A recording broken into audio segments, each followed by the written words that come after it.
नमस्कार दोस्तों, आप सभी लोगों का स्वागत है हमारे YouTube चैनल सुपर MS 91 पे।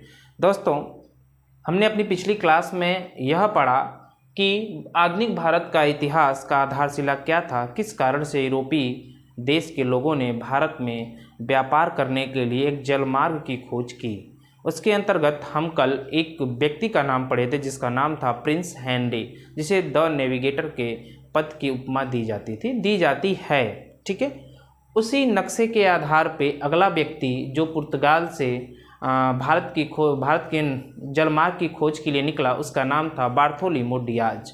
थोड़ा सा उसके बारे में हम जिक्र करते हैं।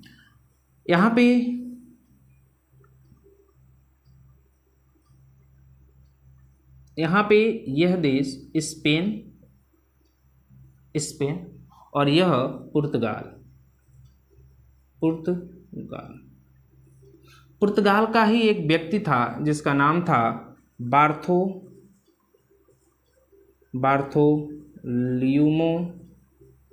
डियाज। ये बार्थोलोमेव डियाज 1487 ईस्वी में 1487 ईस्वी में पुर्तगाल से अफ्रीका के तटीय क्षेत्र, ऐसे कर सकते हैं, अफ्रीका के तटीय क्षेत्र से होते हुए अफ्रीका के दक्षिणतम बिंदु, अफ्रीका के कहाँ पे, दक्षिणतम बिंदु पर पहुंचा। और यह जो पहुंचा, इसके पहुंचने का एक मार्ग था जो प्रिंस हेनरी ने जो नक्शा जलमार्ग का बनाया था अफ्रीका के तटीय क्षेत्र से होते हुए, उसी के आधार पे बार्थोलोमेव डियाज ने अफ्रीका के दक्षिणतम बिंदु पर पहुंचा। यहाँ पहुंचने के बाद इस जगह पे पहुंचने के बाद बार्थोलोमेव डियाज ने इसका एक नाम दिया जिसे बोलते हैं केप ऑफ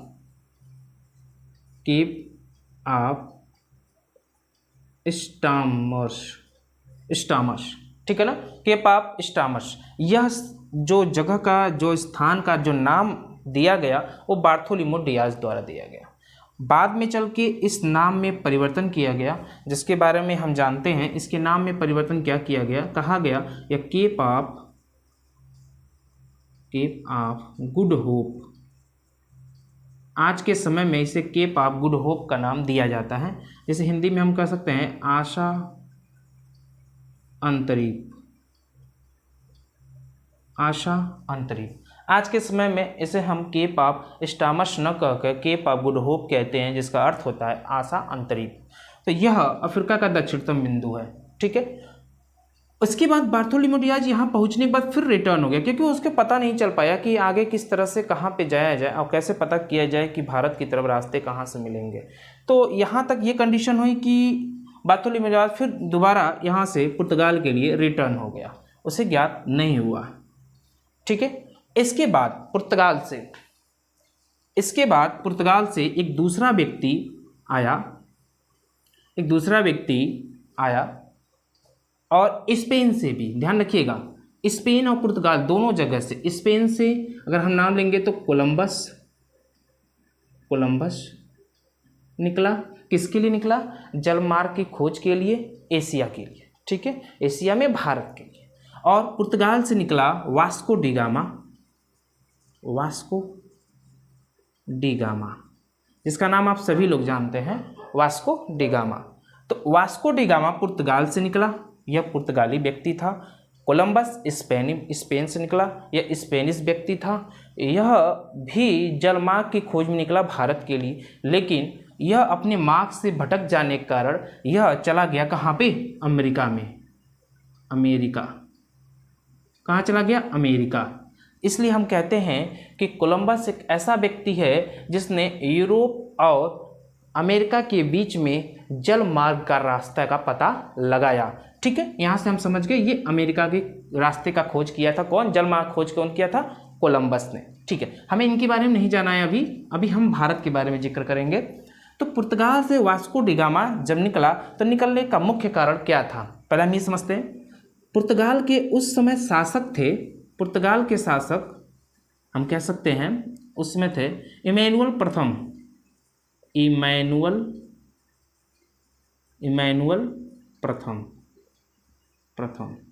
ये क्या थे? पुर्तगाल के शासक थे। पुर्तगाल के क्या थे? शासक थे।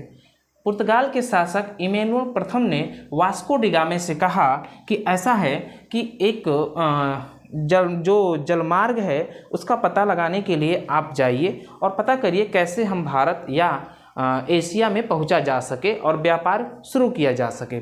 तो वास्को डी गामा तैयार हुए और अपने 3 जहाज़ों के साथ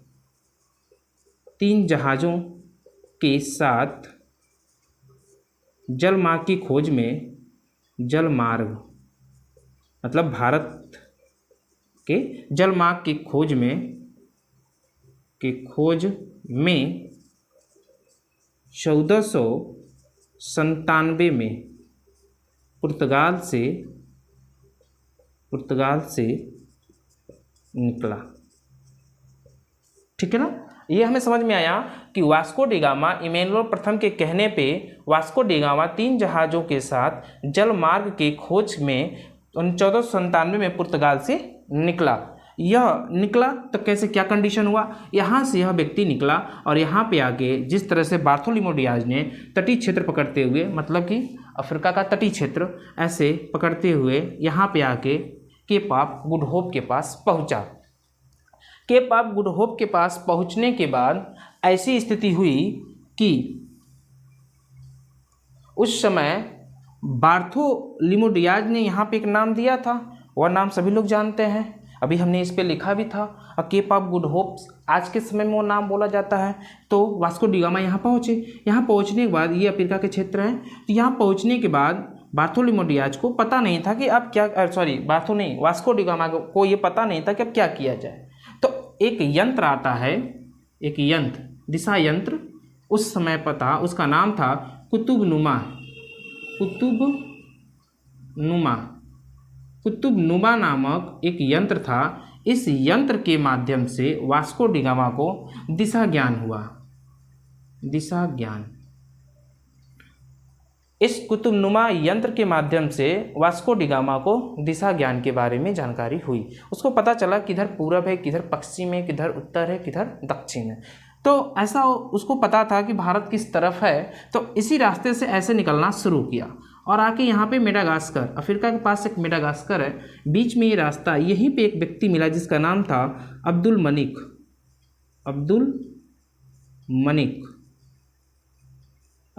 ये अफ्रीका है, ठीक है, अफ्रीका।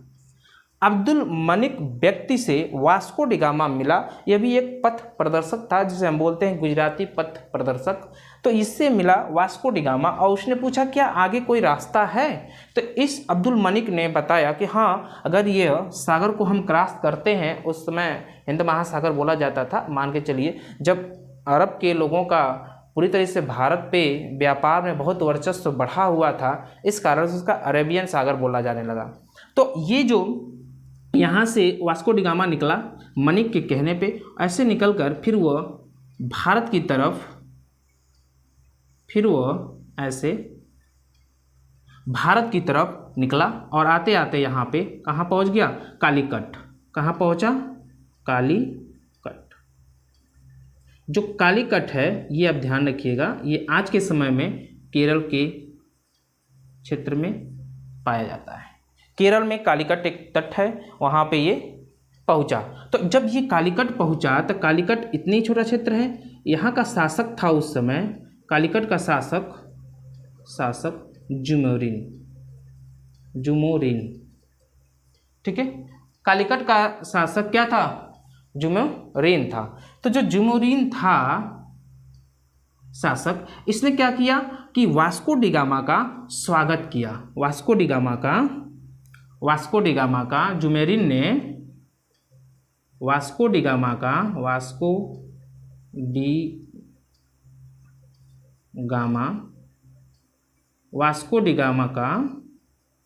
स्वागत किया। वास्को डी गामा का स्वागत किया। किसने किया वास्को डी गामा का स्वागत? जुमोरिन नामक शासक ने किया। वह शासक कहाँ का था? कालीकट तट के पास जो क्षेत्र था उसका वो क्या था? शासक था। तो हमें समझ में आया कि अब वास्को डी गामा भारत आ गए। भारत आने के बाद वास्को डी गामा ने क्या किया? अब आपको हमने बताया भारत कब आए, चले थे वह 1497 में, और भारत कब पहुँचे थे 1498 में।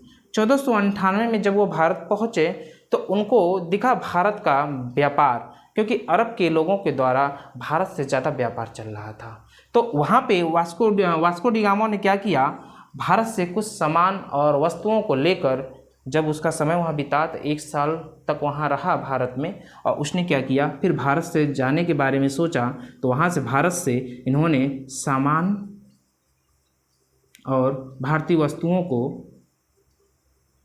वस्तुओं को अधिकतम मात्रा में जितना इनके जहाज़ों पे आ सकता था उतने सामान को इकट्ठा किया और लेकर फिर पुनः पुर्तगाल वापस हो गए। जब पुनः यह पुर्तगाल वापस हुए और जाने के बाद जब अपने देश में पुर्तगाल में, या कह सकते हैं अपने जो भी पड़ोसी देश रहे होंगे आसपास के जो हैं भी, वहाँ पे इन्होंने अपने सामानों को जो भारत से लेकर आए थे उसको उन्होंने बेचा, जिससे कि उन्हें वास्को डी गामा को अपने खर्च निकालने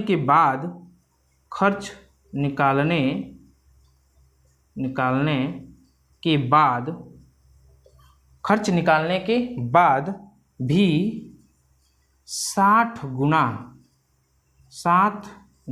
गुना का लाभ मिला। 60 गुना का लाभ मिला। तो आप इस चीज़ को थोड़ा अच्छे से समझिएगा कि वास्को डी गामा जब भारत में आया था तो उसको ये पता चल गया कि यहाँ पे भारत से व्यापार करने पे हमें कितना फ़ायदा हो सकता है, जिसके कारण से इमैनुअल प्रथम को ऐसा प्रतीत हुआ कि अब भारत से व्यापार किया जाए। तो इसके लिए फिर क्या हुआ, अगली बार जब 1500 ईस्वी आई, अभी ये कंडीशन लगभग 1498 में और 99 के करीब इन्होंने क्या किया, वास्को डी गामा चले गए। तो आगे देखते हैं। इसके बाद दूसरा व्यक्ति, एक क्वेश्चन यह बनता है कि भारत आने वाला प्रथम व्यक्ति पुर्तगाली कौन था। भारत आने वाला, ये गुना कर लीजिएगा, ठीक है। भारत आने वाला प्रथम व्यक्ति कौन था, वो भी पुर्तगाल का। तो यहाँ पे यह क्वेश्चन जो बनता है इसको हम यहाँ लिख सकते हैं। आप इसको चाहें तो अपने कॉपी पे लिख सकते हैं पोज करके, वीडियो अगर पोज कर लेंगे तो लिख लेंगे। और चलिए इसको रब करते हैं।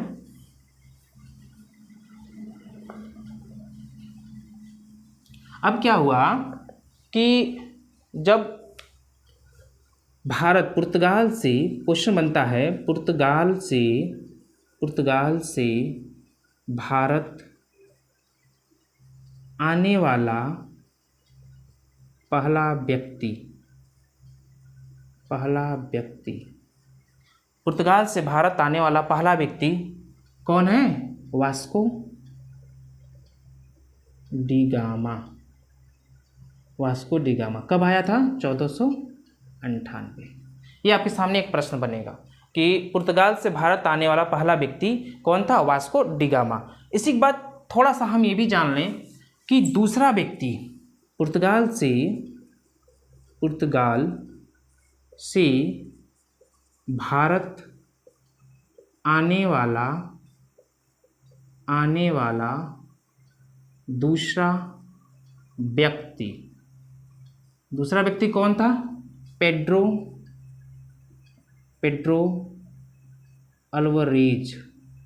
ध्यान रखिएगा, पेड्रो अल्वारेज भारत आने वाला दूसरा व्यक्ति था। ये कब आया था, 1500 ईस्वी में, ठीक है। ध्यान रखिएगा, कब आया था, 1500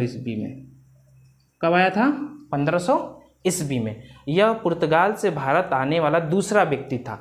तो जो पेड्रो अल्वारेज आया था, थोड़ा सा इनके बारे में जान लीजिएगा। पेड्रो अल्वारेज के बारे में 2-4 शब्द यहाँ पे इनके बारे में जानिएगा। पहली कंडीशन कि जो पेड्रो अल्वारेज भारत आया था वो 1500 ईस्वी में भारत आया, ठीक है। पेड्रो अल्वारेज 1500 ईस्वी में भारत आया, और यह भारत आया तो पहले कहाँ गया, भारत आने के बाद यह पहले कोच्चि एवं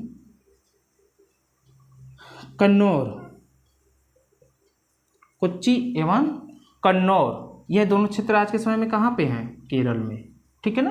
कोच्चि और कन्नौर 2 क्षेत्रों में यह पहुँचे, कन्नौर, ठीक है ना। कहाँ पे, कोच्चि एवं कन्नौर, ठीक है। और उसके बाद तीसरा कंडीशन हम समझते हैं कोच्चिन अकाउंट। एक काम और किया था पेड्रो एल्वारेज ने भारत आने के बाद, इन्होंने जो अरब का क्षेत्र था, अरब का क्षेत्र जैसे आपको हमने बताया था एशिया का, ये अफ्रीका है, अफ्रीका के बाद जो ये ऐसे, और ये भारत का क्षेत्र, ठीक है, ये जो भारत का क्षेत्र है और यह जो अरेबियन कंट्री है, अरब के देश, ये एशिया ही पूरा। तो यह जो क्षेत्र है ये अरब सागर बोला जाता है, अरब सागर। आज के समय में क्या बोला जाता है? अरब सागर। तो यहाँ से और यहाँ भारत के बीच में व्यापार ज़्यादा होता था। तो पेड्रो एल्वारेज जब आया तो उसने अरब सागर की, यहाँ पे एक जहाज़ थी, अरब सागर की एक जहाज़ थी, ठीक है, अरब सागर की एक जहाज़ थी, इस जहाज़ को उसने लूट लिया। क्या कर लिया? लूट लिया। अरब देशों के, अरब देश का जहाज़ लूट कर शासक को, राजा को, शासक ने लिख के राजा को गिफ्ट कर दिया।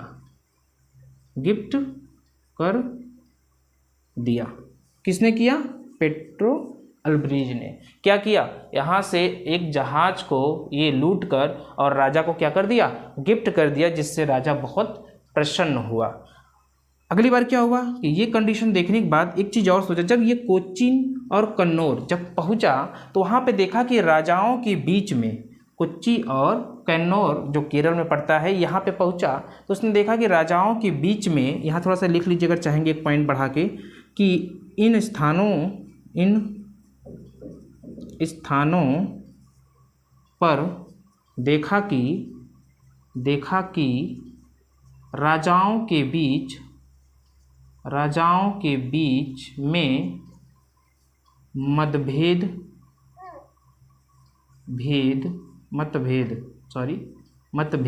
है। उसने देखा कि यहाँ के राजाओं के बीच में आपस में सामंजस्य नहीं है, एक दूसरे के प्रति क्या है? मतभेद है। और इसके बारे में देखने के बाद उसको ऐसा प्रतीत हुआ, हो सकता है यहाँ पे हम लोग अपना व्यापार एक अच्छी तरीके से कायम कर सकते हैं। फिर पेड्रो एल्वारेज वापस चला गया, पेड्रो एल्वारेज आया फिर वापस चला गया। जाने के बाद फिर पेड्रो एल्वारेज के जाने के बाद फिर अगला व्यक्ति, दूसरी बार, ध्यान रखिएगा, दूसरी बार जो व्यक्ति आया, अभी इसको हम रफ करते हैं, ठीक है। देखिए, पेड्रो एल्वारेज के बाद, ठीक है, फिर पेड्रो एल्वारेज के बाद फिर पुर्तगाल से दूसरी बार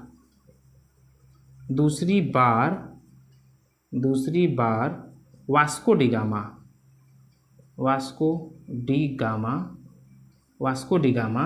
भारत आया।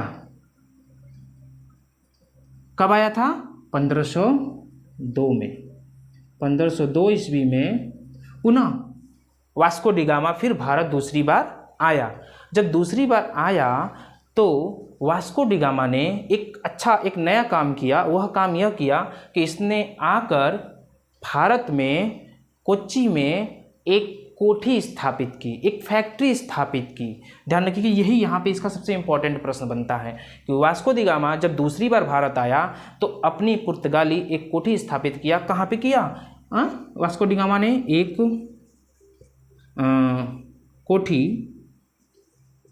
कोठी या कह सकते हैं फैक्ट्री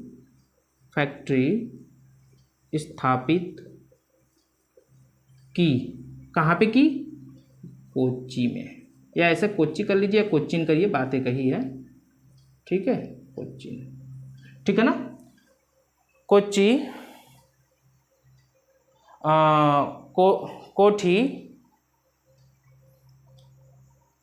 कोठी फैक्ट्री, कोठी कहिए या फैक्ट्री कहिए तो ज़्यादा तक सूटेबल यही रहेगा कि हम इसको क्या कहें?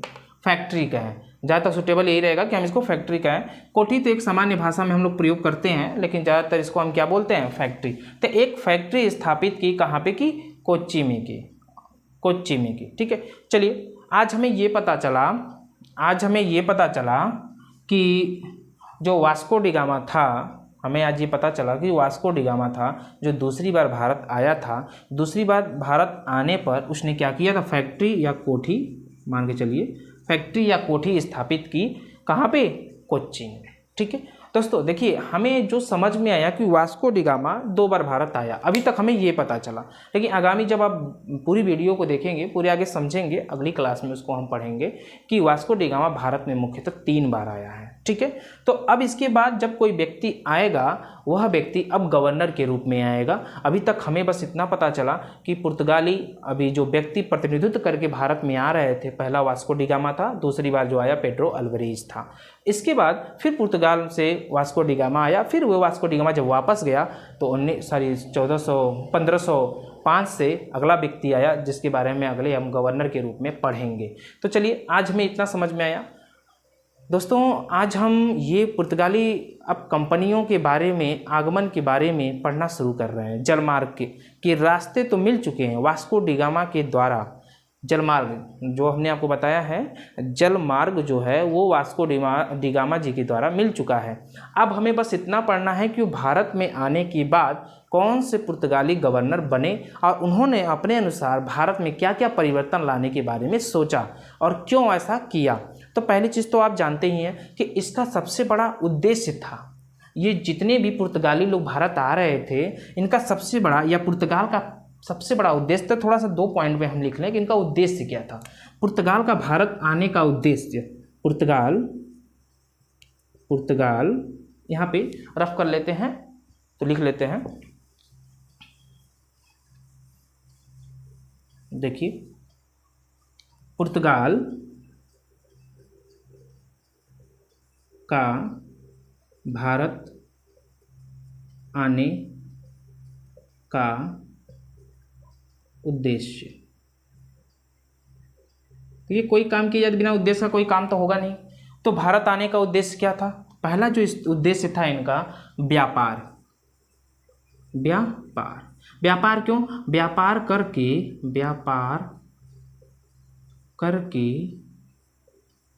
अधिकतम लाभ कमाना।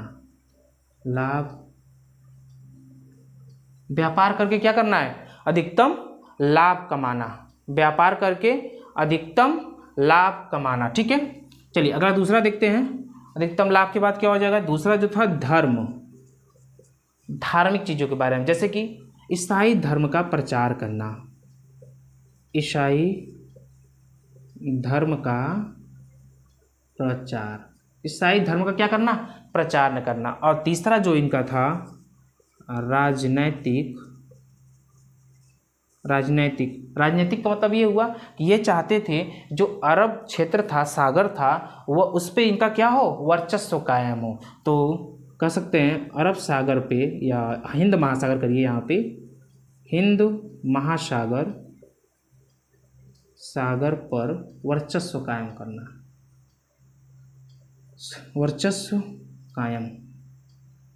करना, ठीक है ना। इनका मुख्य उद्देश्य ये था। 3 पुर्तगाल का भारत में आने का मुख्य उद्देश्य क्या था? व्यापार करके अधिकतम लाभ कमाना, ईसाई धर्म का प्रचार करना और हिंद महासागर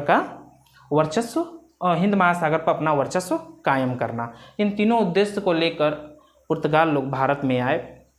आज हम इतना समझ चुके।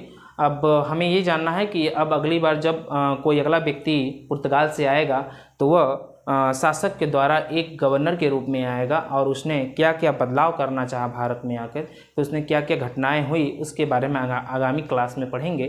दोस्तों इसको अच्छे से आप देखिए और समझिए, और हो सके तो इसका नोट्स भी बनाते चलिए। अगर नोट्स बनाएंगे आने वाले समय में आपको वह नोट्स बहुत फ़ायदा देगी। ऐसा इसलिए क्योंकि यहाँ से क्वेश्चंस जो निकलते हैं उस क्वेश्चन को हम बना के ज़रूर आपको बताएंगे। ठीक है, चलिए अगर वीडियो आपको अच्छी लग रही हो इसे लाइक और सब्सक्राइब जरूर कीजिएगा और पूरे मन से, तन से अच्छे से इसे पढ़ाई कीजिए। धन्यवाद दोस्तों।